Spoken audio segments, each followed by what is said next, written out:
dan juga mengucap syukur kehadirat Tuhan Yang Maha Kuasa. Terima kasih. Soeharto memang menguasai Indonesia selama 32 tahun.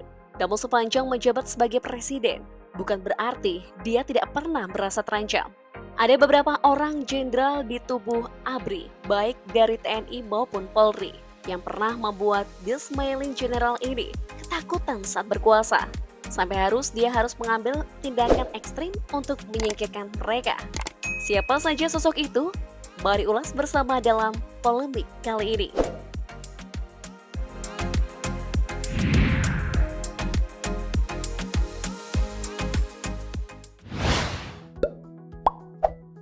Ketika ingin disingkirkan dari militer lewat penunjukan sebagai duta besar, Sumitro bisa langsung paham. Itu sebabnya dia langsung mundur dari seluruh jabatan. Kemudian menjauh dari rezim dan sepenuhnya fokus pada bisnis, karena tidak ingin konfrontasi lebih jauh. Hal berbeda justru ditunjukkan oleh Ali Sadikin. Bukannya menghindar, pensiunan Jenderal Angkatan Laut yang pernah jadi menteri di 3 institusi berbeda ini justru melawan Soeharto terang-terangan saat jadi Gubernur DKI Jakarta. Ali bukan hanya mematikan kekuasaan militer di wilayah pemerintahannya, dia juga memangkas pengaruh Golkar di lingkungan Korpri DKI Jakarta. Itu sebabnya meski menang lagi dalam pemilu 1971, Partai Soeharto ini justru kalah di area DKI. Pemerintah pusat jelas tidak senang dengan hasil ini, tapi mereka tidak bisa berbuat banyak. Karena bahkan sampai sekarang, Ali Sadikin masih dianggap sebagai gubernur terbaik yang pernah memimpin Jakarta.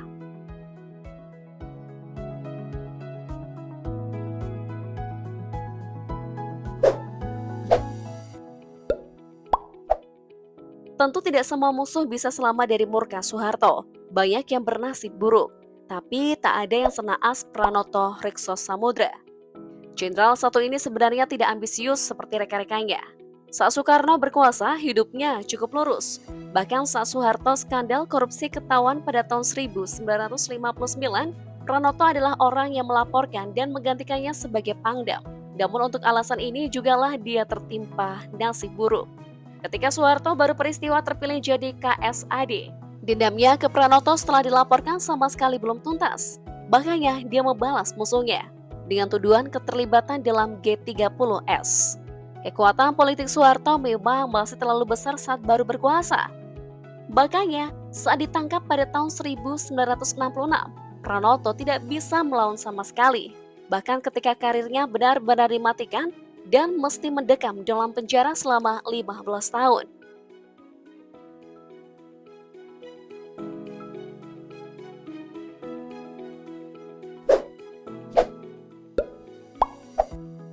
Saat Soeharto berkuasa, sebenarnya pihak militer sangat diuntungkan karena mereka diberi kekuasaan yang cukup besar untuk terlibat dalam ranah sipil, namun tidak semua personil menyukai hal ini. Salah satu yang menentang adalah Wakil Panglima Angkatan Bersenjata pada 70-an awal, Sumitro Sastro Hidardjo. Dalam buku David Jenkins, Soeharto dan Barisan Jenderal Orba, Rezim Militer Indonesia 1975 hingga 1983, terbitan 2010. Sumitro disebut membiarkan kritik mahasiswa terhadap Orde Baru saat kunjungan berbagai kampus. Dia bahkan pernah meminta pembubaran Komando Pemulihan Keamanan dan Ketertiban pada Soeharto untuk membatasi kewenangan militer di ranah sipil. Namun bukannya didengarkan, Sumitro malah ingin disingkirkan. Karena di saat yang sama, ada tuduhan kalau dirinya ingin menggulingkan presiden lewat peristiwa Malari, seperti disebutkan dalam dokumen misterius bertajuk Ramadi.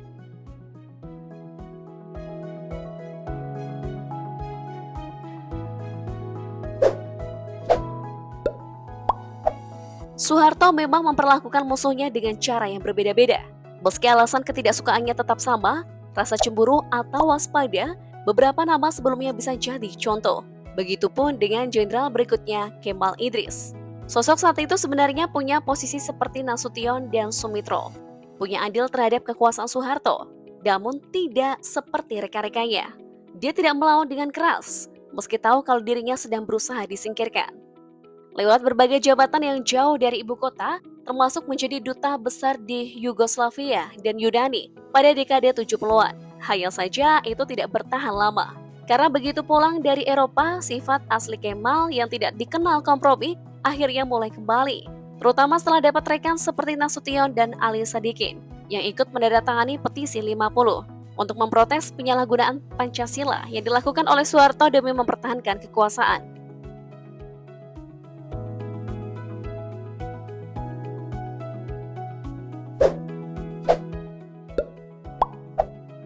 Anggota petisi 50 memang sempat jadi kelompok yang paling dimusuhi oleh Orde Baru. Semua yang ikut bertanda tangan dipersulit hidupnya selama Orde Baru berkuasa. Bahkan mereka yang hanya memberikan dukungan seperti Hartono Reksodarsono ikut terkena imbas dari adanya gerakan ini. Memang jauh sebelum kemunculan petisi 50, Hartono sudah jadi sosok yang diwaspadai oleh Soeharto. Terlepas dari bantuan yang diberikan jenderal satu ini untuk membantunya jadi presiden. Alasannya lagi-lagi sama. Hartono dianggap lawan potensial di masa depan karena popularitasnya. Makanya mantan sekjen pertama ASEAN ini sempat didubeskan ke Kamboja dan Thailand, mirip dengan strategi untuk menyingkirkan Kemal Idris. Namun itu sama sekali tidak cukup untuk membungkam Hartono. Karena itu pada tahun 1990, dia ditangkap dengan tuduhan keterlibatan dalam peledakan BCA Pecenongan pada tahun 1984. Lalu setelahnya dipenjara selama 5 tahun dan meninggal setahun pasca dibebaskan.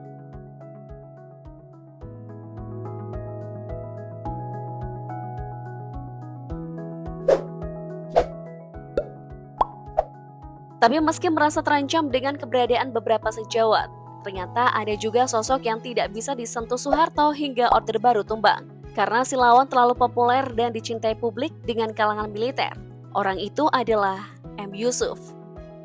Jenderal asal Sulawesi Selatan yang pernah mencicipi berbagai jabatan menteri baik di Orde Baru maupun Orde Lama.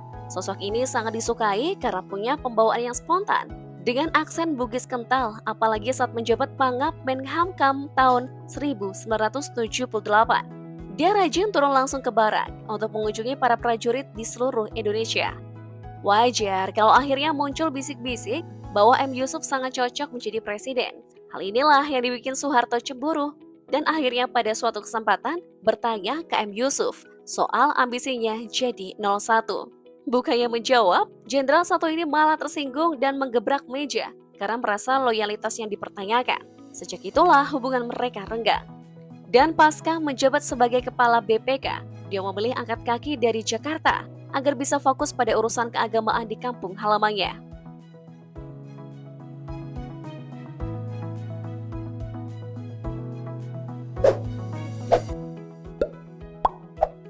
Hanya saja popularitas bukan alasan sesungguhnya Soeharto tidak menyingkirkan musuh.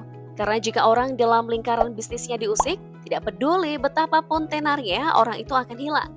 Hal inilah yang dialami Hugeng Imam Santoso, mantan Kapolri yang selalu dikenang oleh publik sebagai sosok polisi paling jujur sepanjang sejarah.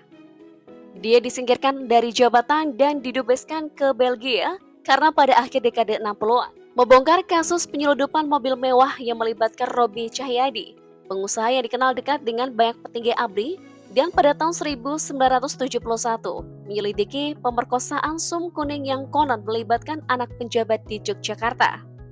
Hugeng tahu betul kalau dua kasus ini adalah alasan dirinya disingkirkan, namun itu sama sekali tidak membunuh integritasnya ataupun mencegah keterlibatannya dalam gerakan petisi 50.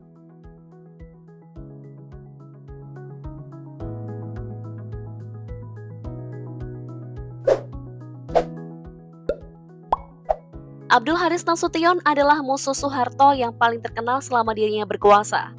Menurut Wakil Perdana Menteri Indonesia di era tahun 1960-an, Subandrio, dalam memoarnya, Kesaksianku tentang G30S yang terbit pada 2000 lalu, Soeharto sempat terseret kasus penyeludupan dan korupsi saat menjabat Pangdam Diponegoro pada 1959. Dan karena itu, dia hampir dikeluarkan dari kesatuan oleh Ahmad Yani dan Nasution. Itu adalah awal konfliknya, namun sempat mereda. Karena berkat posisinya sebagai ketua MPRS, Soeharto bisa naik ke kursi kekuasaan. Sayang itu tidak bertahan lama. Sebab saat menjabat, popularitas Nasution di kalangan militer dan sipil rupanya membuat presiden merasa tersaingi. Makanya, begitu pemerintahan mulai bergulir, Nasution segera disingkirkan. Dia dipensiunkan lebih cepat. dilarang bicara dalam lingkungan militer, dan jabatannya sebagai ketua MPRS dicabut pada tahun 1972. Hal itulah yang akhirnya membuat Nasution berkembang jadi oposisi Orde Baru.